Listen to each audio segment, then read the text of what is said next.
I was just thinking about, you said that the 80s cruise, we get the nostalgia. Those 80s events that we've been doing are probably a little more subdued than the ones that you did back in the early 80s though, right? Yeah. I think the ones back in the 80s maybe were more I don't know. I can't say that they're more intense. I think they're a little scarier now because a bunch of middle-aged people about to jump off the cliff, Right. metaphorically.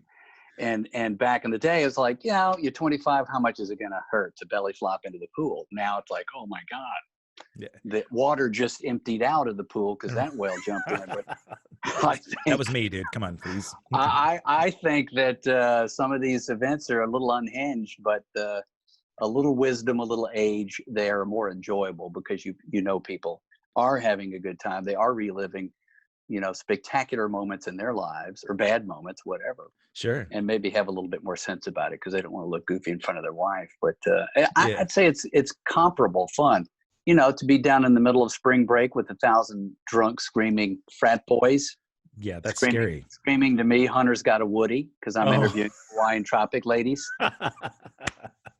That's anecdote number 238. My wife, I'm literally on the stage in Fort Lauderdale. We're live. I'm interviewing the Hawaiian Tropic people, doing my man in the street, goofy stuff, being rude and irreverent as I did on MTV. They sent me out there because I was the one who liked the cacophony. Sure, yeah. I like the energy of chaos and 1,000 nutty people, and I just thrived in that. But for me I don't even know what I was asking them, but I look up, and my wife is in the VIP area with my just born 6-month-old child, my oldest son, and she's got him up in the air like Lion King, waving back and forth, going, remember where you are. Oh my gosh. And who you're beholden to. That is. So I took the microphone out of the breast of the Hawaiian Tropic lady. Oh, okay. I got it. Catalyst is, I guess it's one of those things where that's one of the million things I started when I left Los Angeles and decided to kind of change my career, which is take more control instead of waiting on my agent to call, or rather not call every month and tell me nothing's up. That's a tale everybody's told. Me and my VJ pals had the same issue. The 90s were tough for a lot of people. Sure. So I moved back to my home state and got involved in a film company with the brother and started producing commercials. And then we started getting into the independent film world and really did well. But more than anything, like a lot of us, it was phase 2 for my life.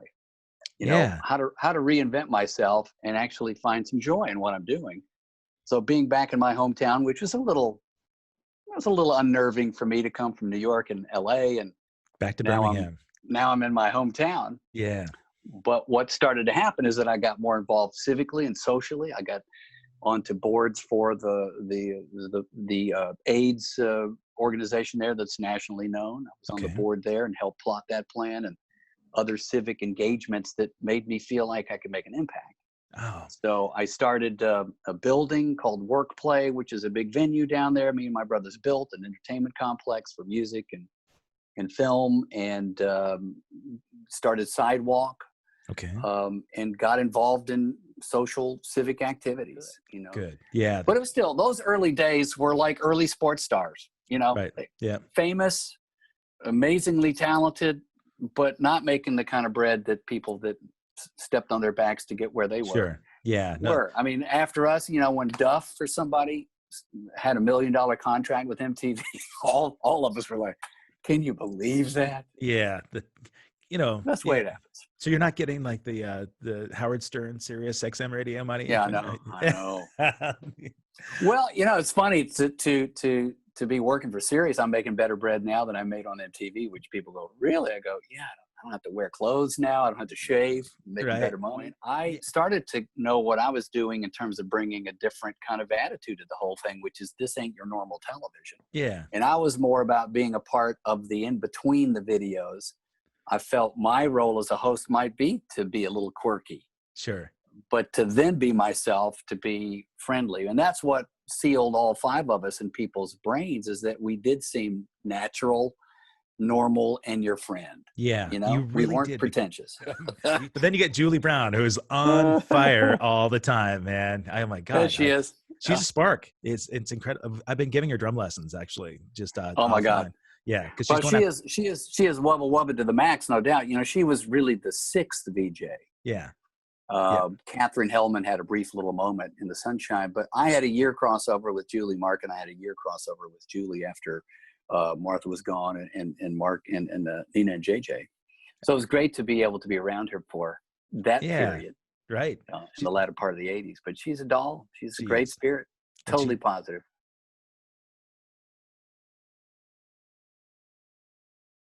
She's for those of you that don't know, Julie's an accomplished drummer as of well, all right. So you had the first lesson on the beach, the DR, right? And first lesson, and the first lesson, by the way, is just totally with your, with the hand. And then you spoke to me and asked if I was serious, and so I told my husband, I wanted to get a drum set. And so for Memorial Day weekend, he bought me a drum set. Oh. But in the meantime, I had my sticks that you gave me with Flock of Seagulls on it. Nice.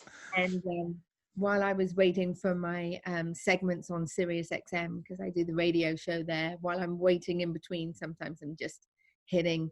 Really? Yeah. Yeah. Well, I'm kind of like, I love anything that makes me feel good. Yeah.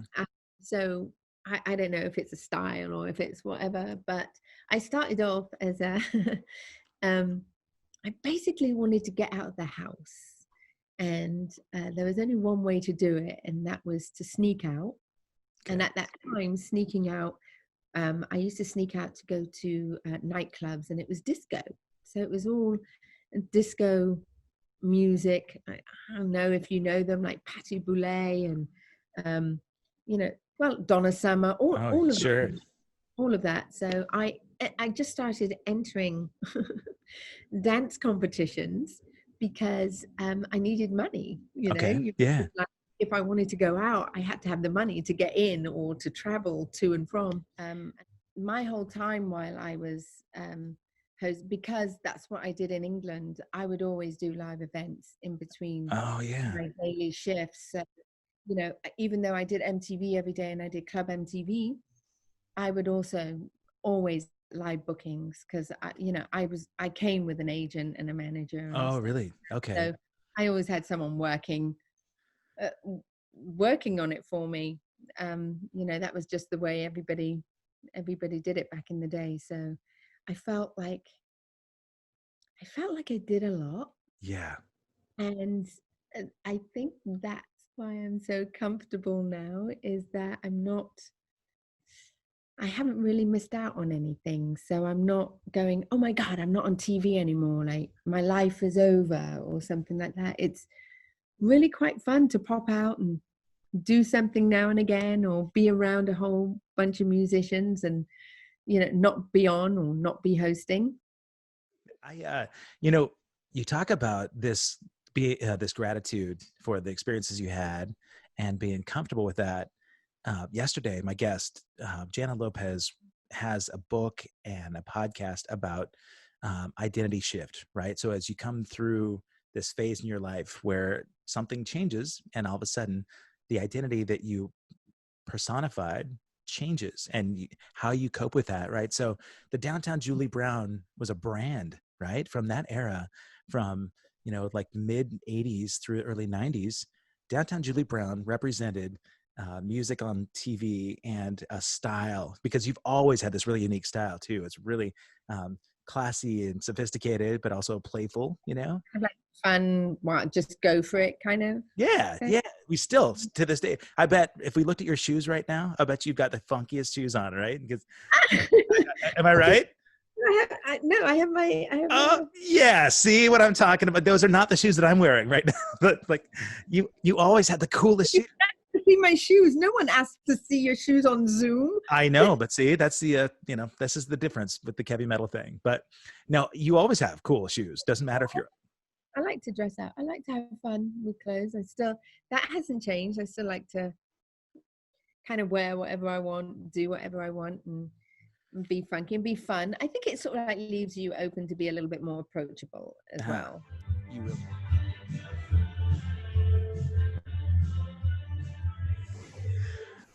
Oh, I just lost my gig. Oh man, I'm fired. Look at, oh, you got it. Oh yes. No instruments in the time. Oh my God, that is beautiful. That was my husband saying, yo, yo, yo, Kevin. That is awesome. And Oh, hey Martin, how you doing, buddy? Oh, that was fantastic. Oh, was this the cane to say we're done? Whoa, no. Oh yeah. That was the first warning. I felt serenaded.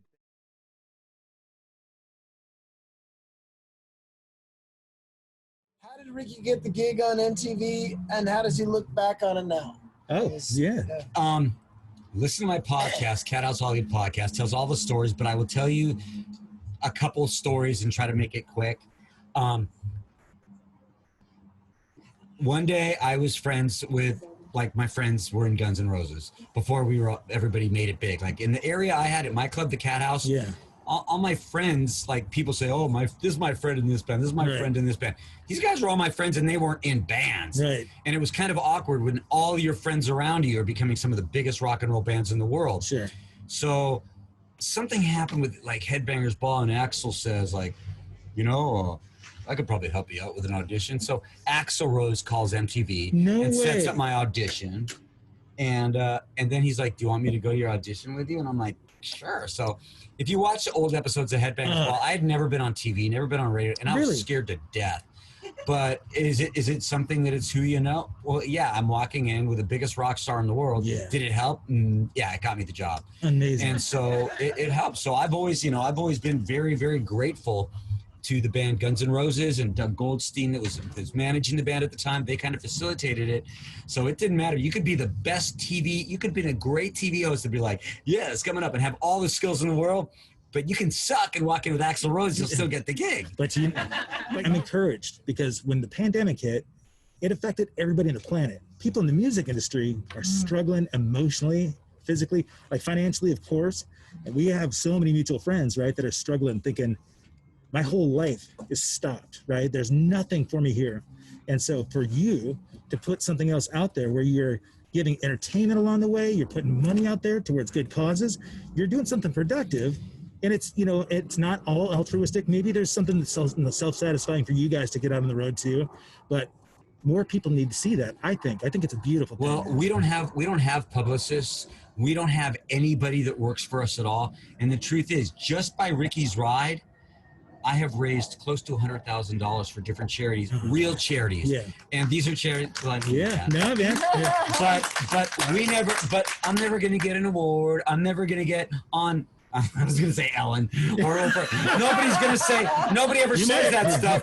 All I am is just some dirty old biker rocker with my beautiful girlfriend riding motorcycles. We ask people to, but today was pretty cool because today Ricky's Ride got tweeted by, Dee Snider, Sebastian Bach, Slash, Dale Earnhardt Jr. Wow. You know, all these people are writing about Ricky's Ride, and it's not like I feel like I'm this great philanthropist. I raise money. It just seems like, look, that's what I do. I don't go off on it. I don't take a penny out for expenses. And the truth of the matter is, Ricky's Ride 18, and I've had some of the best jobs and done the craziest things in the world. I owned the greatest rock and roll club in the world, the Cat House. Yeah. But Ricky's Ride 18 was the best time I ever had in my whole life.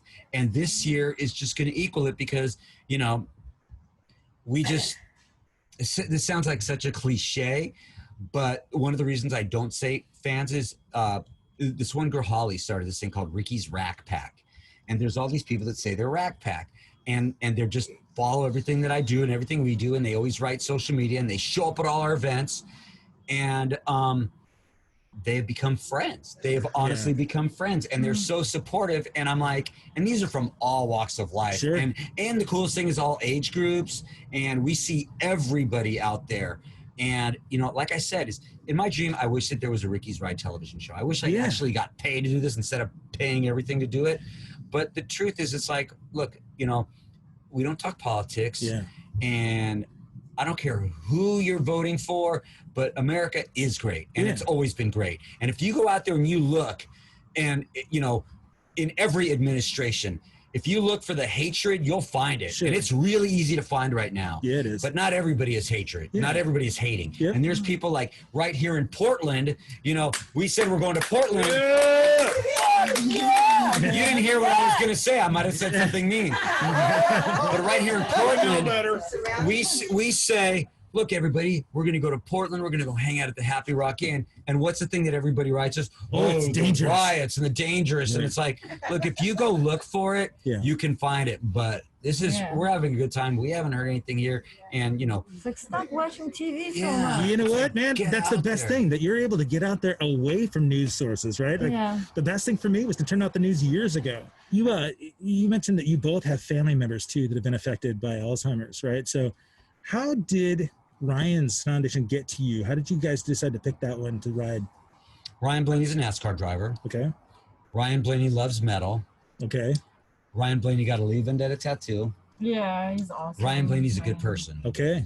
There's also, we've all been affected by somebody with Alzheimer's, and also a lady that's just a rack pack that has raised thousands of dollars, told us how her family was associated with Alzheimer's. I'm like, there's just all the signs there. Yeah. You know, and also we wanted to find something in this climate that wasn't political. Sure. And it's also hard to say, like, I want to raise money to, you know, help the starving orcas. And it's really hard when people are saying, you know, I can't afford to buy food and I want to help the killer whales, even though that's important to me. Absolutely.